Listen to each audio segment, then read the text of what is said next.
Hello my friends, it's Danny, and today I'm showing you how to make homemade oat milk, and I'm gonna show you how to make cookies using the leftover oat pulp from the milk once it's strained. Now, a few years back, I showed you how to make homemade almond milk, and I still really love and recommend that recipe, but I know that a lot of you cannot do almonds and or nuts in general. So I wanted to give you another milk alternative that was plant-based and 100% nut-free, and that is oat milk.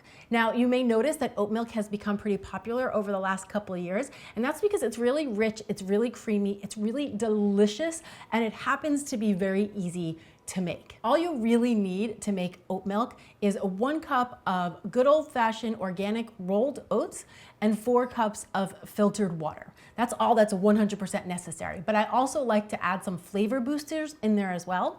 So I also add a little bit of kosher salt, some vanilla extract, and a little bit of maple syrup to help round out the flavors. As for kitchen tools, all I'm using is a high-speed blender, AKA the Vitamix, but I feel very confident that if you don't have a high-speed blender, that you could easily make this milk in any type of blender you have. So don't hesitate to give this recipe a try if you don't have this type of blender. It will still work for you. And I also have a nut bag. This just makes it really easy to strain the milk. So I do recommend the nut bag if you have one. Okay, so this is really easy to do. Into the blender goes 1 cup of the rolled oats. You do want to make sure it's a rolled oat. If you're using a steel cut oat, it tends to make the oat milk a little too thick and a little too slimy. If you're doing a quick cooked oat, you end up with oat milk that tends to be a little bit watered down. Now, I also notice online that a lot of people recommend soaking the oats before you make the oat milk, but for me, that resulted in a very slimy end product. So my recommendation is just to take those good old-fashioned dried rolled oats, put them right in the blender, and then add in 4 cups of filtered water.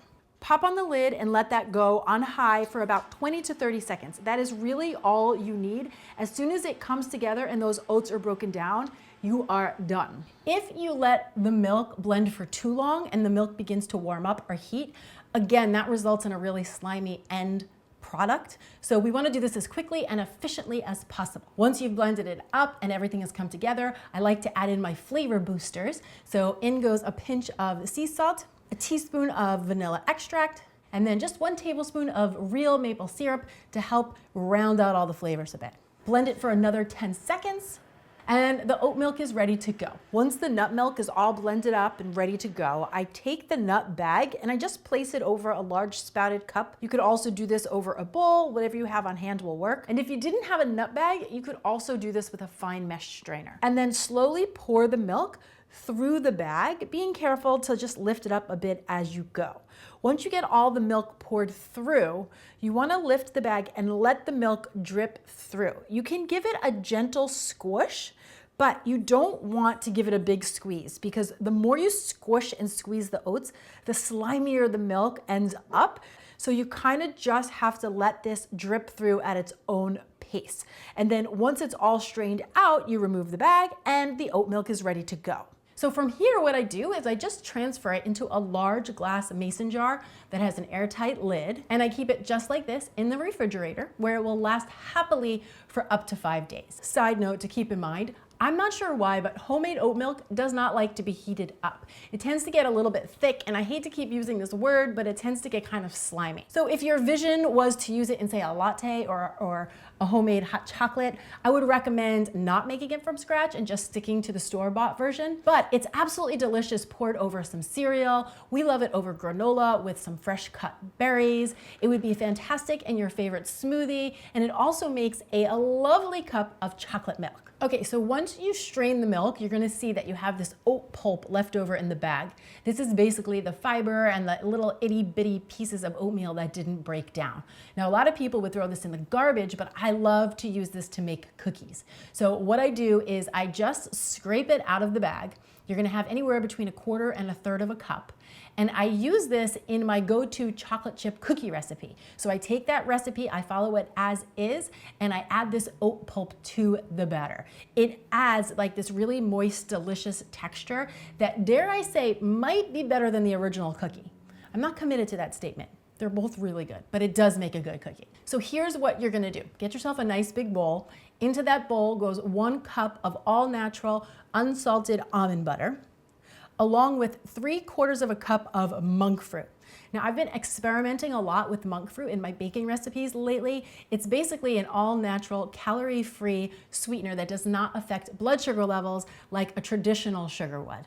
I really have been enjoying it, so if you want to give it a try, I recommend it. But if you don't have it or you're not interested, you could really make this using any type of granulated sugar you have on hand. You could do a turbinado sugar, a coconut sugar, or again, whatever is in the cabinet. Then I've got 1 egg that is beaten into the bowl, along with a teaspoon each of vanilla extract, kosher salt, and baking soda. And then finally, I'll add in the oat pulp. So another side note, if you make the cookies right away, like I am, the oat pulp will be a little more wet. It'll have a little more moisture in it, which means the batter will be a little bit looser. And when you make the cookies, it's gonna look more like a drop cookie. If you were to wait a while and the oat pulp dried out a bit, don't worry, it still makes a fantastic cookie. The batter might just be a little bit thicker, in which case you would roll it, flatten it out, shape it a bit, and then get it on the baking tray. Both roads lead to a delightful cookie. Once I've got that all mixed together, I'm gonna add in 3/4 cup of chocolate chips. I'm feeling really wild and crazy today, and I'll show you how a 44-year-old suburban mom gets wild and crazy. She mixes her chocolate chips. So I'm doing half milk chocolate and half semi-sweet. You could, of course, do one of either, whatever your favorite is, whatever you have in the cabinet. Get that in the bowl, and then gently mix this all together. And once those chips are evenly distributed throughout your batter, you are ready to make the cookies. Now again, this dough is a little bit looser, so I'm just gonna spoon it up and drop it onto my baking sheet.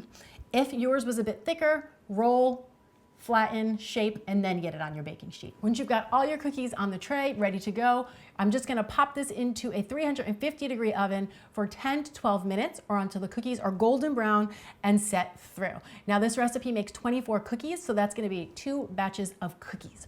Once you take them out, you do want to let them cool completely because they're very delicate when they're hot. But once they're cooled off, you can remove them from the tray and enjoy. This is a really light and moist, delicious cookie. A super fun byproduct of making your own homemade oat milk. That is a good cookie. I cannot wait for y'all to give this recipe a try. You can find both of these recipes down in the description box below, and you can head over to the website if you want to print them out.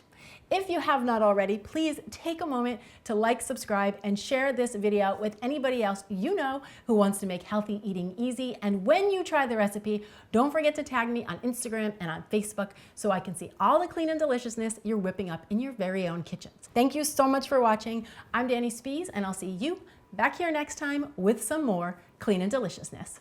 Cheers.